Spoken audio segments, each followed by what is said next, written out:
Alright, here's the B5R disassembled.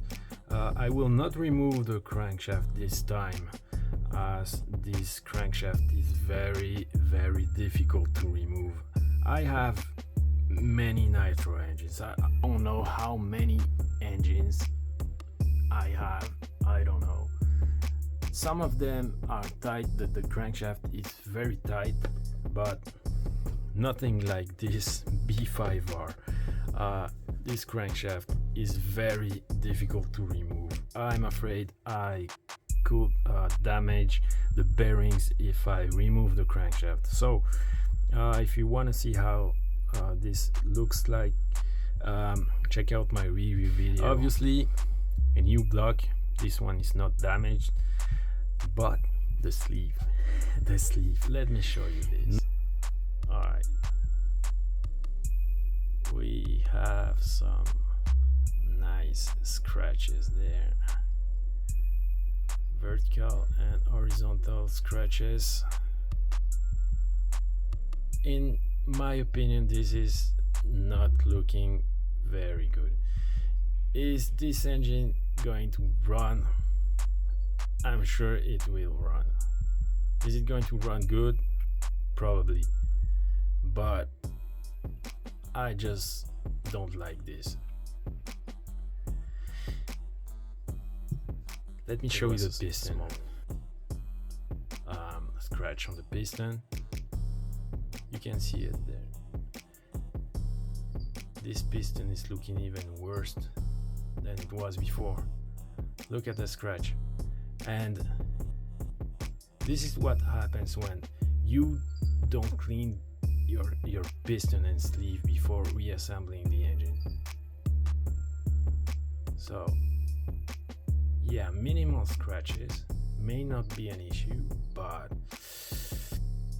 wow, this is a 380 euros engine, more than 400 dollars.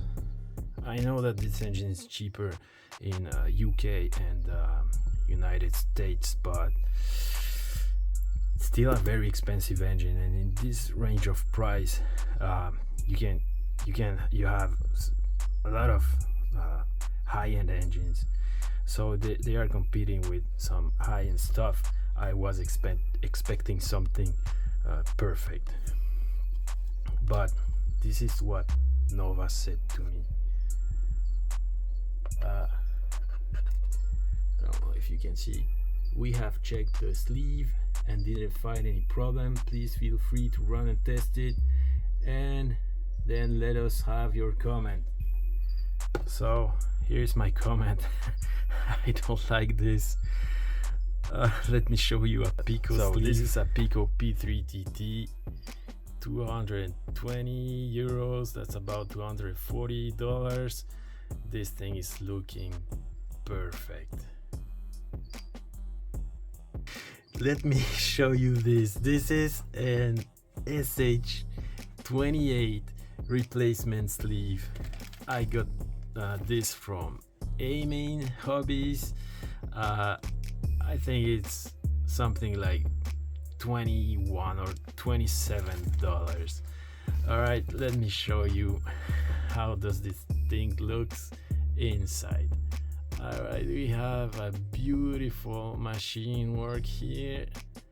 No scratches. I mean, this thing is looking good. Probably this thing is gonna run good, probably, but I'm disappointed. There are some other things I do not like about this engine. Well, the cooling head looks good. I like it. The logo, but not having a millet surface here is, well, it's not an issue. This will not affect cooling performance, but this engine, this is a Pico Rebel XL. I love Pico. This is a 200 euros engine, so $210, something like that. And we have some extra machining here.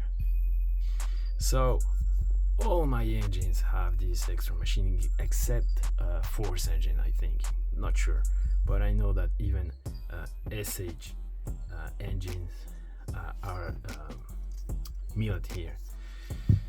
So this is well, I think a cheaper way to make a cooling head, but it is not an issue once again. Another thing I do not like about this engine is the insulation ring being sealed in the block and not on the carb.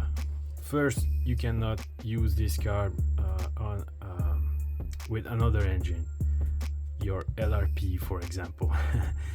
Well, they are not concerned about that, you know, but it is sad that when your engine is dead, worn out, you cannot use this carb on another engine.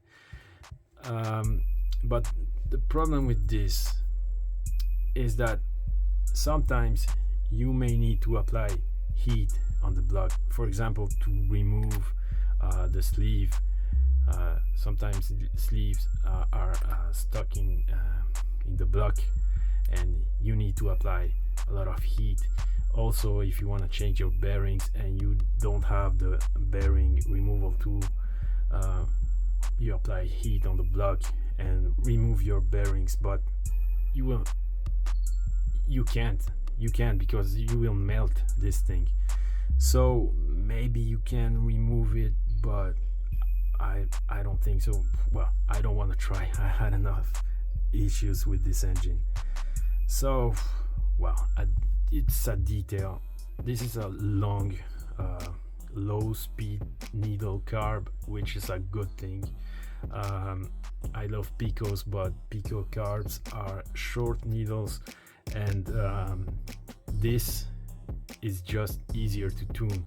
I'm not a master of tuning, so long low speed needles will make my life easier. What else? The crankshaft. A lot to say about this crankshaft. The crankshaft is not balanced. Well, it is balanced obviously, but this is not looking like a high-end engine crankshaft.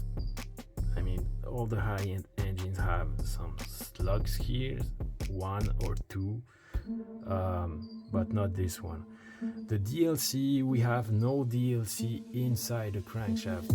Check out my review video if you want to see the crankshaft. So and the problem is when you don't have DLC, well, once again, that's not an issue. If DLC is important to reduce wear and friction, so you need DLC here and everywhere where the bearings make contact with your crankshaft.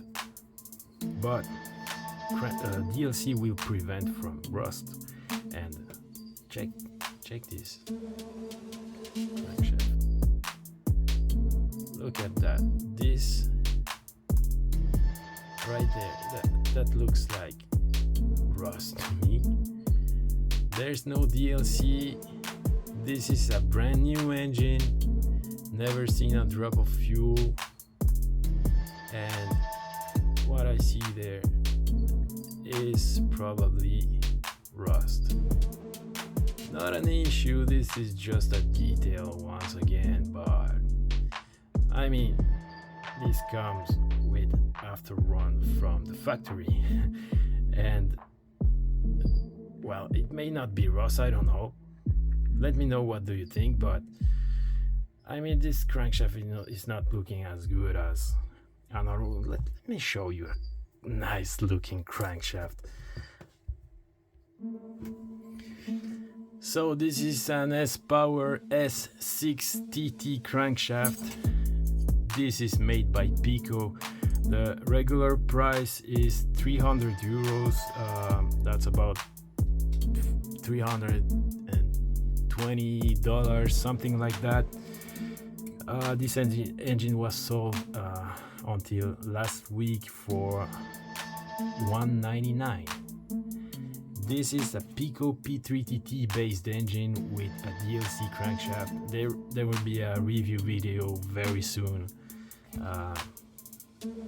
You can't be disappointed by Pico. Look at how good this thing looks. this thing is looking great. We have very nice machining here, 2 slugs, and DLC everywhere, inside and outside. I need some more light. There you go. This is the kind of engine Nova engines are competing with. Let me show you the piston. This thing is perfect, absolutely perfect. So I was expecting something perfect for this price. I was really expecting something perfect. Well, let me know, I may be wrong. But this thing is not a great quality. This thing doesn't look like the quality is an obsession for these guys. Alright, that's it for this video. Stay tuned for part 3. It may not be what you think, and thank you very much for watching, and maybe you will be happy with this. I know that most of the guys who bought this engine are happy with this engine. Maybe I was unlucky. So thanks for watching, guys, and I see you very soon.